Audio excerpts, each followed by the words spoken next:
US Grand National venue, and yes, that is living legend Jay Springsteen. But we're in Barcelona for the Marlboro Dirt Track USA 96. Kenny Roberts invited former AMA Grand National champion Dick Bugsy Mann on the right and Ken Hutchu-Maley to come and see his Ascot on the Med.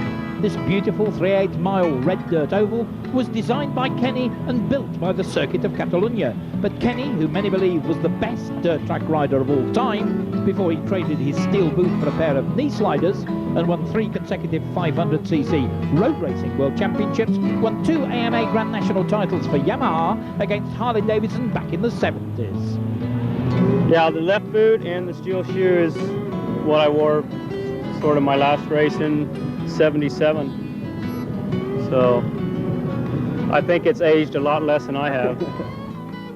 But don't be fooled by those words. Kenny Roberts, at least for half a dozen laps, is still one of the fastest dirt trackers in the world and uses dirt track racing as the principal training discipline at the Kenny Roberts Training Ranch. This crowd of 11,000 had come to see what all the fuss was about.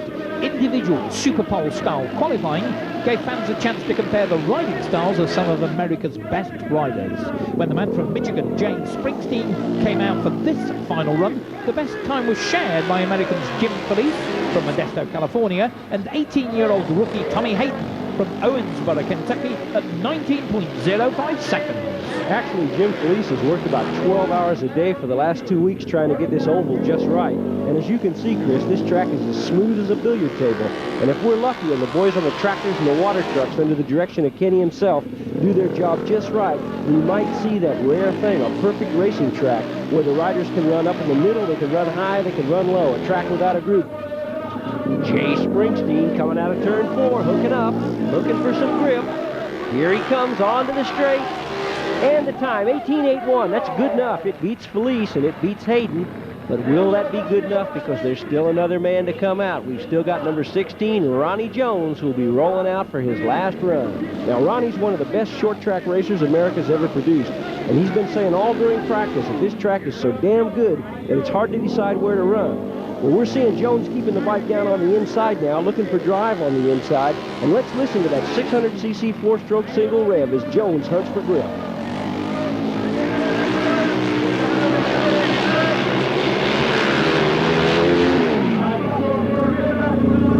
Ronnie Jones takes the green flag, and 18.81 is the time to beat.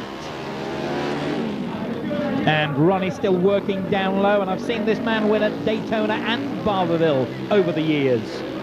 Remember, this is just a 1-lap dash into turn 4, then the charge to the line. Eyes on the clock. 18.75, he steals the Super Bowl honours from Jay Springsteen, and that will give him the pole later tonight in the 6-lap Marlboro Challenge Dash for Cash. But with qualifying over and the racetrack working perfectly, we go to the first qualifying heat.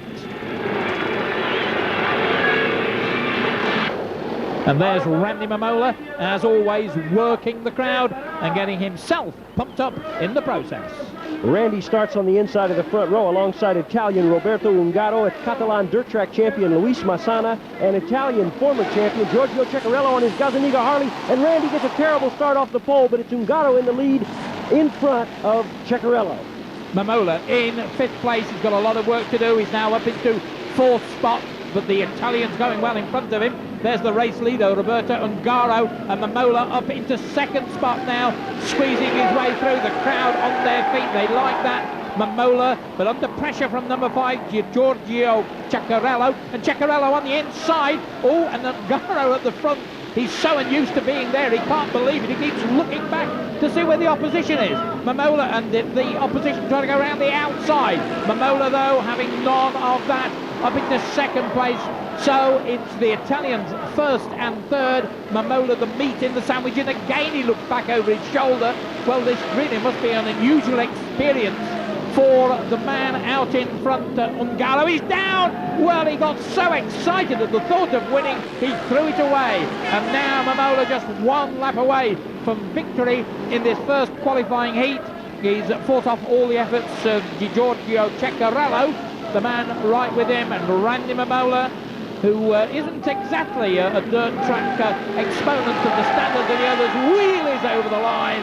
Momola does the business. America wins the first qualifying heat. So our first heat winner is Randy Momola. Will transfer directly through to the main, and along with Randy transferring is Ceccarello. But Catalan champion Massana was third, and like the rest, he'll have to battle his way to the main via the semis. And now we go to heat 2, and that should be a good one with last year's Marlboro Dirt Track USA winner Jimbo Felice starting alongside the kid from Kentucky, Tommy Hayden. And on the outside of the front row, a rider to watch, number 4, Juan Bulto. Not the best of starts for Felice, and it's Tommy Hayden who makes the pace out in front. A member of a very famous motorcycling family. Lots of Haydens, and this one's the best of them. Tommy Hayden, number 6, out in front. And Jimbo goes down. Felice drops it. That really is sad. Jimbo struggles. He made a big mistake, and he's now got too much work to do. He's going to have to fight through to the main event thanks to the consolation. And there's Juan Bulto on a Bultaco framed Kawasaki motocross engine machine. Good run from the Spanish boy, but Tommy Hayden, he's long gone. He'll be home for a cup of tea and a sandwich, or should that be a Coca-Cola and a hot dog. Tommy Hayden out in front, wheelies over the line. It's going to be an easy win for Tommy Hayden. So Hayden and Bulto transfer to the main, and Jim Felice will have to go through the semis to get to the final. And now we're moving up on Heat 3, and we're going to see a fine matchup here between Jay Springsteen, the first time he's been out tonight since his run in the Super Pole, against Ronnie Jones, the man who took the Super Pole from him. And alongside them on the front row will be Gim Rotha and Italy's Roberto Cecchinello. And the Europeans will do very well to stay with these two very talented Americans, Jones and Springsteen. And round the outside goes Roberto Ceccarello, the Italian on the Harley Davidson. It's the Italian on the Harley that leads, but he goes wide, and that allows Ronnie Jones to come through. Ronnie Jones now, the American, in front there. Springsteen, and the inside of them is the Italian. He's not giving way easily, but there's the two Americans now setting the pace at the front of the pack. Springer goes wide, Jones on the inside, and this time Springsteen cuts back underneath the man from Oklahoma.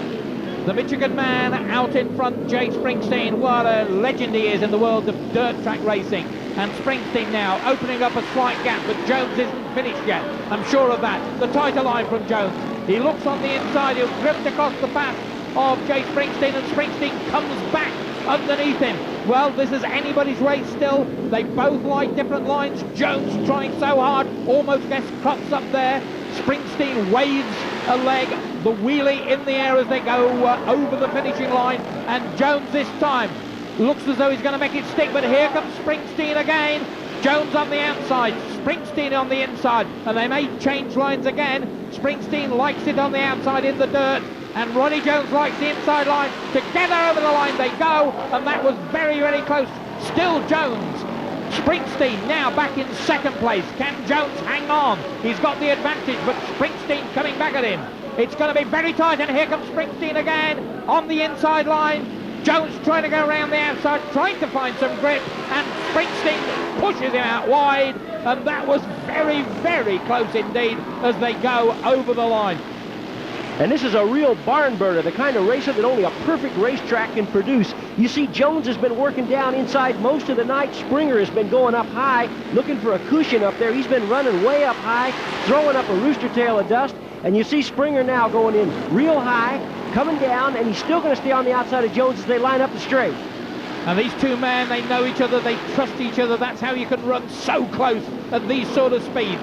It's Ronnie Jones out in front. Springer this time comes back underneath him. And again, Springsteen just moves him over, leaving him just enough room to get into that turn. Springsteen number 9, the man in front. But here comes Ronnie Jones one more time into turn 4 for the last time, and Jones has got the advantage, but Springsteen surely will come through on the tighter line. It's the sprint to the finish. The flag goes out. Springer wins, Jones also transfers, but neither one of these guys knows which line works best, the high line or the low line. We won't know till the true character of the track comes out, moisture comes up, and the sun goes down.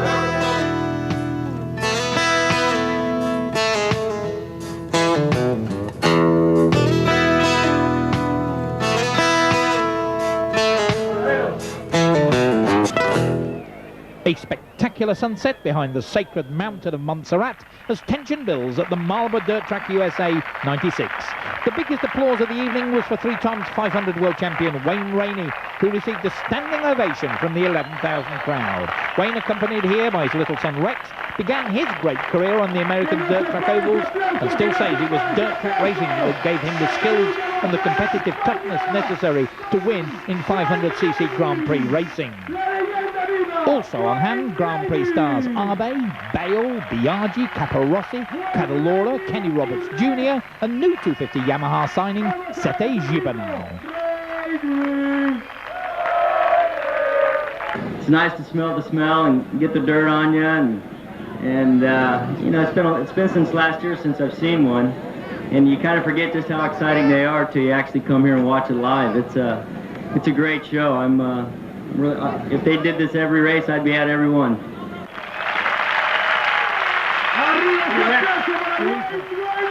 The crowd expected local hero Alex Cribille to make his appearance, like the other Grand Prix riders, on paddock scooters. But Alex has been training at the Kenny Roberts training ranch for some time and decided to have a go on a 60 brake horsepower Rotax-powered KR600 DT.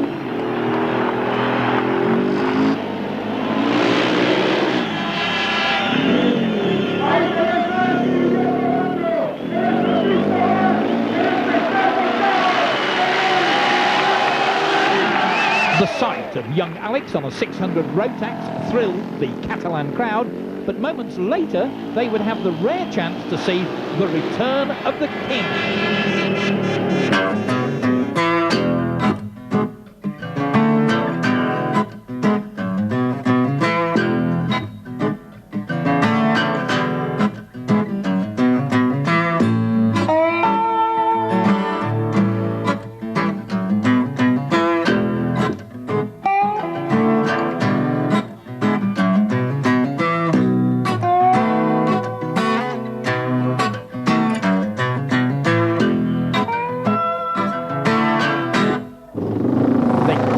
An exhibition, but when King Kenny Roberts puts on his helmet to go racing, there's no playing around.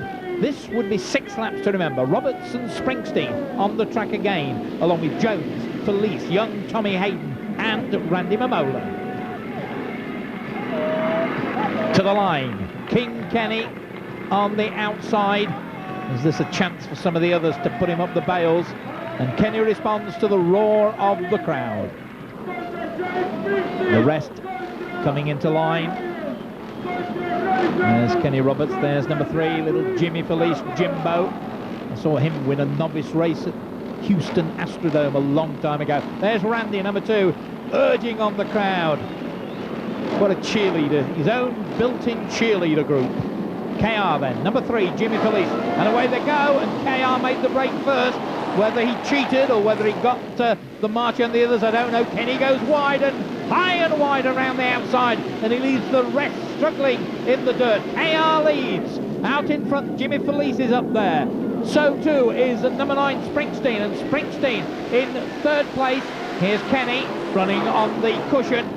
Just got the bike bobbling just a little bit. Out wide, and here they come.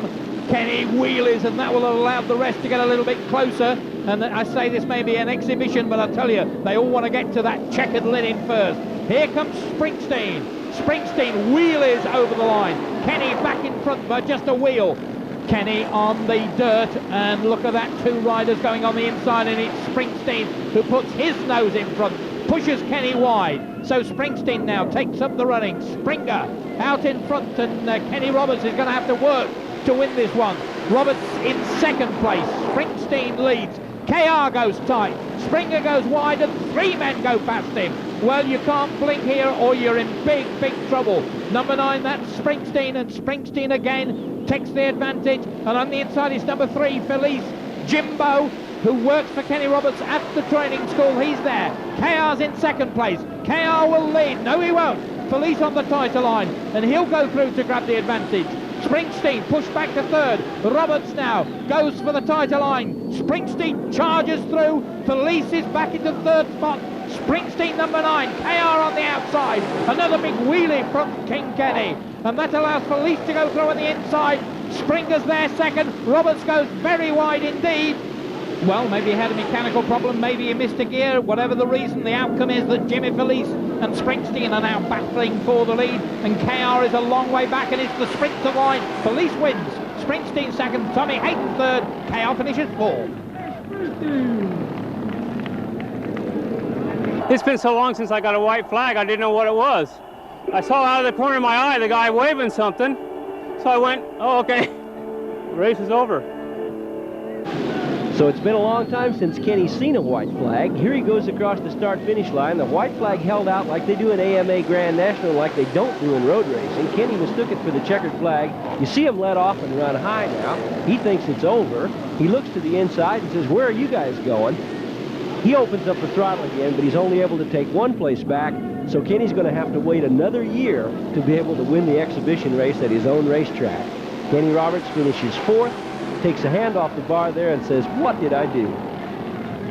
Kenny rides Kenny style, and it's just unbelievable to watch him. And he doesn't do it that often. We ride the small bikes out here, but to see him ride is a real thrill for me and a pleasure to watch.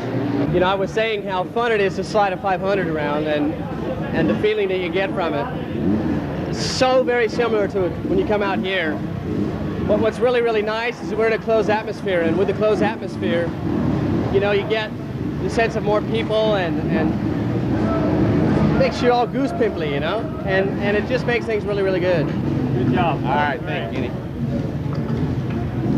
What did you think, Jay? Oh, it was great. I mean, it's been years since I've raced with Kenny, you know, and for him to come out and run an exhibition like that, and he still goes fast, you know. I mean, it's pretty cool.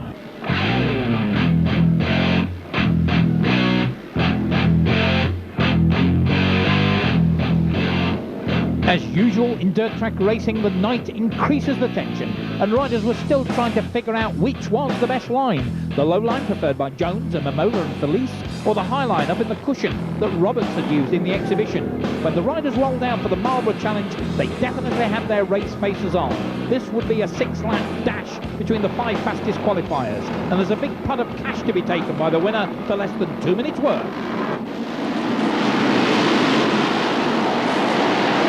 And it's Tommy Hayden, the new kid on the block, who's leading the old men in this main event. There he goes, Tommy Hayden out in front, but he's got a lot of opposition. Here comes Jimbo. Jim Felice on the inside, drifts wide, and the rest are there. There's 16, Ronnie Jones. Number 2, that's Randy Momola. He's getting in the thick of the action. And where's Springer? He can't be far away. Hayden then battling out in front, trying to push Felice wide, and Hayden on the inside. Felice locks it up a little bit going in, and here comes Ronnie Jones, and Felice cuts between Hayden and Ronnie Jones. It's Felice out in front. Felice now from Hayden. Hayden and his brother Nick, they're no mean road racers either. Keep an eye on them in the years to come. But now he's running at the front in second place. Make that third place, because Ronnie Jones, the kid from Oklahoma, goes to the front of the pack, pushes Felice wide. It looks to me like Ronnie Jones has got his bike working real well down low. He's liking that lower line, but this track is so good that it looks like you can ride anywhere between the bales and the infield grass. Ronnie Jones it is. Jim Felice in second place. Tommy Hayden not out of it by any manner of means. What I don't understand is where is Jay Springsteen. Springer can't be far away. He's up into third place now. Here comes Springer. He's left it towards the end to make his charge. Ronnie Jones out in front. Can the rest catch him? Felice in second place. Springsteen is third. Oh, almost goes up into the back wheel of Jimmy Felice. Has a look over to say, oh, sorry, mate. And it's Jones out in front. Springer, the veteran, the star, the legend of American dirt track racing, trying to close the gap on this man, the Oklahoma kid, Ronnie Jones, out in front, and surely they're not going to catch him. It's Springsteen and Tommy Hayden battling for second place. Over the line, Jones takes the victory. A good win for Jones. Springer was second, Felice third, and then Hayden and Momola. And that was the quickest race of the evening. Jones averaging just over 19.1 seconds a lap from a standing start. So that low line is working for the guy from Oklahoma.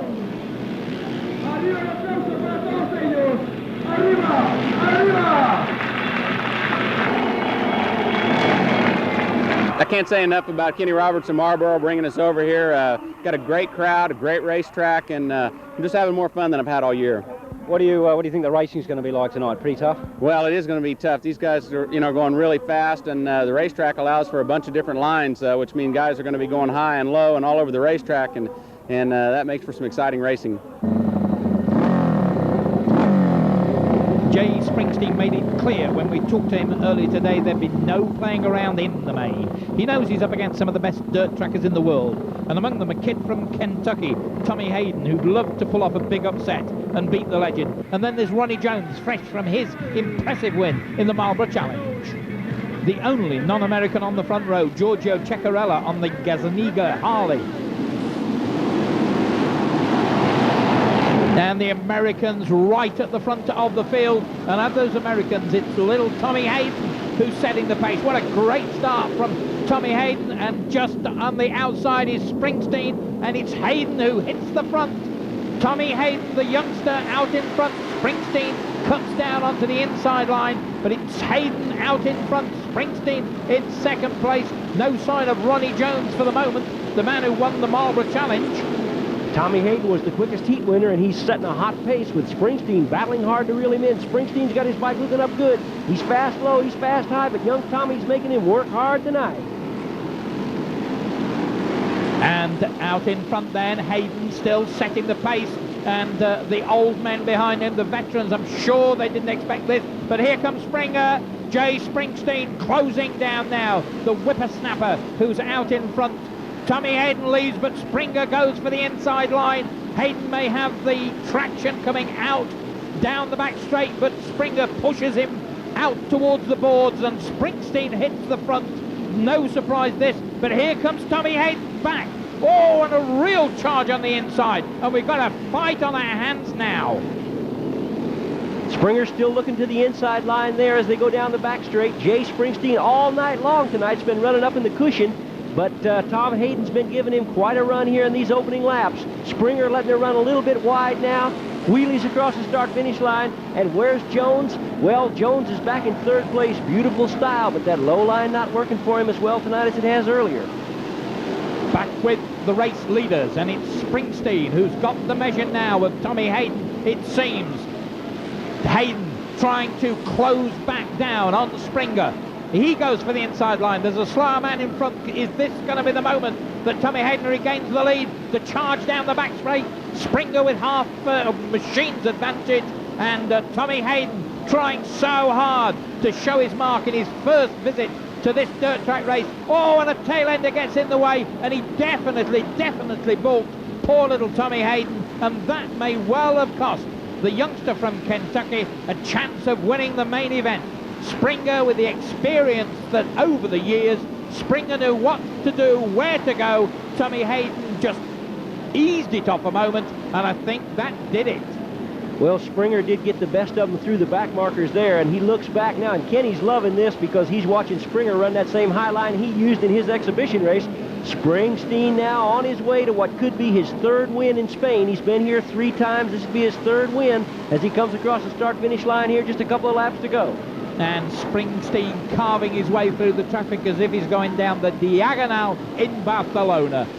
And it looks as though the rush hour traffic has allowed Tommy to come back.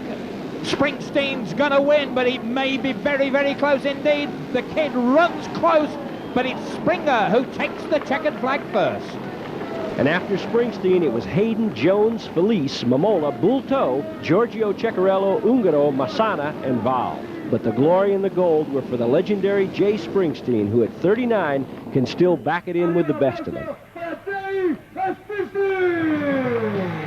It was Jay Springsteen today, but 18-year-old Tommy Hayden just may be the man of the future. I got a good start and led for a while, and then he got around me. Just try to stay with him, and we got in some traffic and worked through that, but at the end I came up a little short.